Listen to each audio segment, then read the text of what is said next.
Di tutorial Android basic menggunakan Kotlin. Oke. Sini kita akan ngebuat to-do list apps. Ya, to-do list apps. Bentuknya kayak gini nih. Jadi kita bisa mengisi to-do list. Menambah. Kita coba tambah lagi to-do listnya. Ketika task tersebut sudah selesai, kita bisa menghapus task tersebut. Oke, jadi kelas ini akan saya bagi dua video, dimana video pertama kita belajar ngebikin layoutnya, ngebikin layout tampilannya. Untuk kelas kedua itu kita belajar ngeisi function di dalam tampilan tersebut. Oke, langsung aja. Untuk yang punya Android Studio bisa tekan langsung file new project. Nanti akan muncul pop-up kayak gini. Langsung aja pilih yang empty activity, jangan yang lainnya.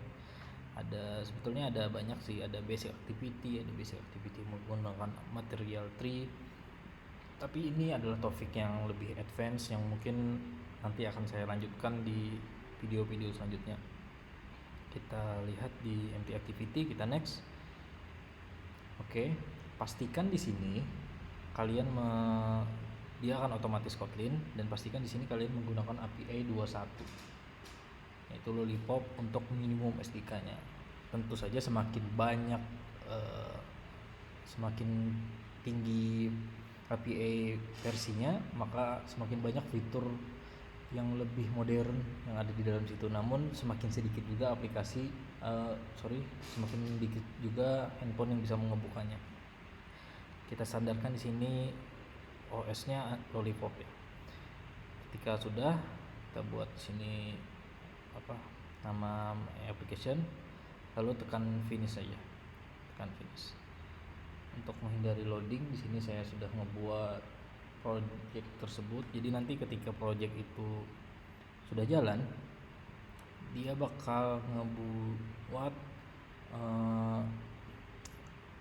akan ngedownload banyak projectnya. Nanti akan bisa dilihat di bawah sini. Ketika download itu sudah selesai, nanti tampilannya akan muncul nih kayak gini. Untuk yang di bawah ini kita bisa tutup aja. Di sini biasanya nanti terbuka dua kayak gini nih. Ada main activity.kt, di mana bahasa yang kita gunakan adalah Kotlin. Ada juga activity main.xml. Ini adalah layoutnya. Mungkin kalau kalian punya basic web, KT ini ibaratnya itu PHP-nya sih, PHP-nya. Kalau activity main.xml ini adalah layout HTML CSS-nya, dimana kita ngedesain layoutnya di sini. Oh ya, kalau ini nggak kebuka otomatis, kalian bisa buka di biasanya kayak gini, app, terus Java, pencet kayak gini muncul, terus res, layout, activity main muncul. Oke. Karena di video pertama ini kita akan ngebuat layoutnya dulu, maka kita kesampingkan dulu yang KT-nya, kita fokus ke res, layout, activity main. Di sini mungkin tampilan kalian kayak gini ya kalau diklik ya. Di sini kita akan ngebuat, saya tutup dulu, kita hapus dulu hello world. Kita menaruh recycle view. Recycle view ini adalah list dari banyak data. Jadi misalnya nanti kan ada nama to-do listnya, misalnya memasak, mencuci, ada banyak list. Nah, itu kita menggunakan recycle view dibandingkan list view. Oke, selanjutnya kita tambahkan lagi teks, plain text. Oke, taruh di sejajar ya, jangan di bawahnya ini. Kalau kalian lihat nih, di sini masuk, kita mundur ke belakang. Setelah itu kita tarik constraint. Itu dia memiliki panah, makanya dinamakan constraint kan. Jadi kita tarik dulu nih. Ini misalnya kita mau memasang ke bawah, kita tarik panahnya ke bawah, kita tarik ke kanan, dia akan ke kanan, kita tarik ke kiri. Karena panahnya ini sudah ada di sini kan, sudah ada di kiri, bawah dan kanan, jadi dia akan ada di tengah. Misalnya kita mau cuma di kiri, kita hapus saja yang kanannya. Nah, untuk hapusnya misalnya ada panahnya nih, kalian tekan kontrol, lalu kalian klik, nanti kan dia jadi warna merah, lalu klik, nah dia akan hapus. Oke. Untuk layoutnya saya mau kayak gini, terus di bawahnya ada dua button, nanti saya jelaskan ya. Dua button pertama ini nempel ke kanan, button kedua nempel ke bawah. Oke. Lalu button selanjutnya kita taruh lagi, button yang ini dia nempel ke sini.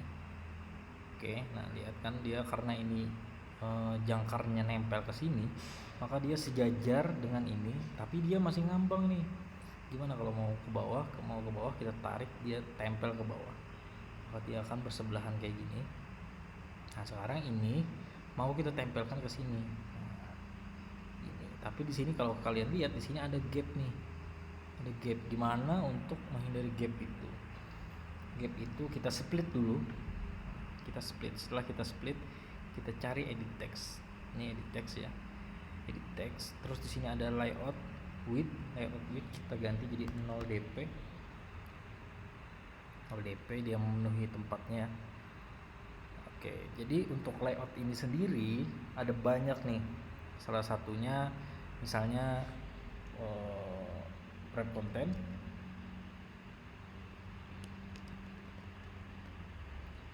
Wrap content, dimana wrap content ini hanya selebar isi kontennya. Isi kontennya ini kan di sini tipenya person name. Jadi person name itu biasanya cuma sedikit aja namanya, cuma ada 25 karakter. Jadi dia cuma selebar 25 karakter. Jadi untuk yang penuh sampai akhir ada lagi namanya match parent. Match parent. Nah, dia memenuhi dari kiri sampai ke kanan. Match parent ini selebar-lebarnya dia bisa match parent itu. Jadi selebar-lebarnya layar di kiri sampai ke kanan. Oke. Karena di sini kita maunya dia memenuhi ini saja, maka kita tulis 0 dp. 0 dp. Oke. Selanjutnya ini sudah. Sekarang kita buat layout untuk recycle view-nya. Recycle view ini pertama untuk menghindari kita salah tarik ya. Kita buat height-nya dulu. Recycle view-nya bisa lihat nih. Recycle view-nya height-nya kita ubah dulu menjadi wrap content.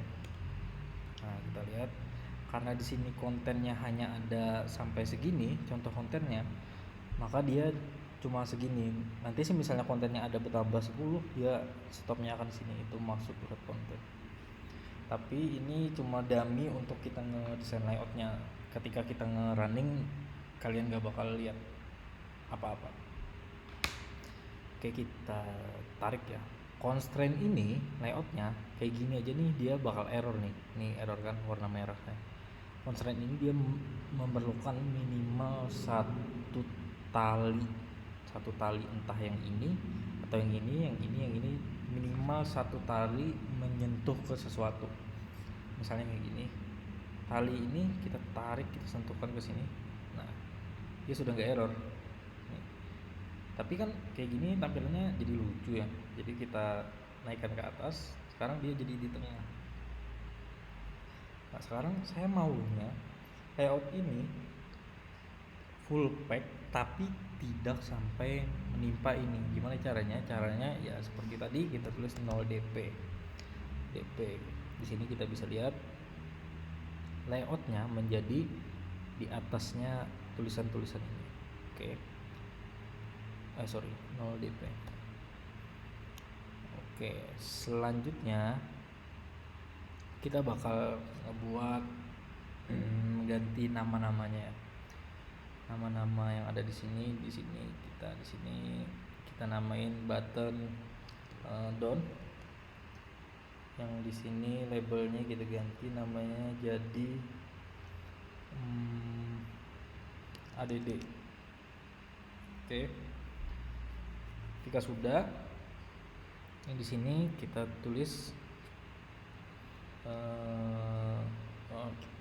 tulis to do list. Oke. Di hint to do list. Apa bedanya hint dan teks? Kalau teks itu ibaratnya tulisannya sudah tertulis. Kalau hint ini, kalau di HTML itu placeholder. Placeholder itu atau hint ini adalah tulisan panduan. Jadi dia apa sih seharusnya yang diisi di sini kayak gitu. Oke, kayak gini seharusnya kayak gini aja juga udah bisa kita run kok. Walaupun belum ada tampilan listnya ini ya. Sini saya menggunakan emulator. Bagi kalian yang laptopnya mungkin tidak memiliki RAM di atas 4 GB, saya tidak merekomendasikan menggunakan emulator. Lebih baik kalian menggunakan kabel data di Android kalian koneksikan ke laptop pakai kabel data, nyalakan debugging USB, banyak kok di Google bagaimana cara menyalakan debugging USB, terus kalian colokkan, nanti nama handphone kalian muncul di sini. Oke, kita lanjutkan dulu.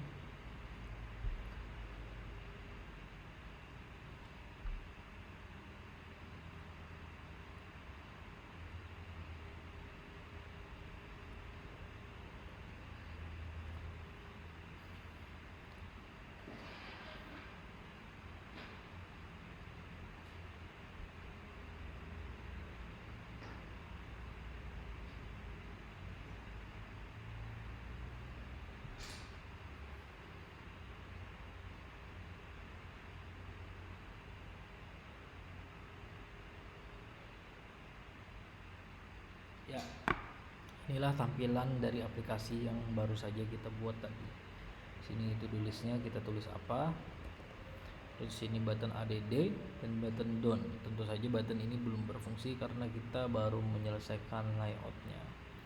Untuk layout ini nanti akan saya share ya codingannya di deskripsi untuk lebih jelasnya lagi. Oke. Mungkin sekian dulu tutorial di pertama ini tentang mendesain layout to-do list. Video berikutnya akan saya upload setelah ini tentang bagaimana cara membuat function ini bekerja. Oke. Terima kasih.